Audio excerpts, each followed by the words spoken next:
তাহলে আপনার কি মনে হয় অবস্থা এমন থাকতো? টুটি চিপে ধরতো, কলার চিপে ধরতো। এখন কিছু হয় না, এখন ব্লাসফেমি হয় না, মানবতার বিরোধী অপরাধ হয় না, এটা সন্ত্রাসবাদ না, এটা জঙ্গিবাদ না?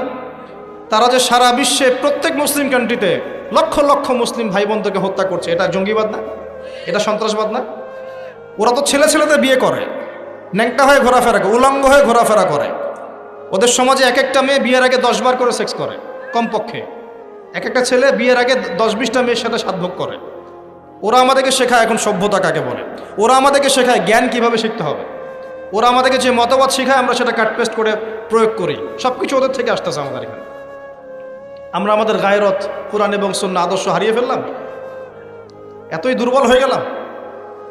তো ওরা যে কোরআন পড়িয়ে দিচ্ছে, এই ইস্যু নিয়ে কয়টা ওয়াজ শুনেছেন? কয়টা প্রশ্ন শুনেছেন? মানুষের প্রশ্ন মাশাআল্লাহ এত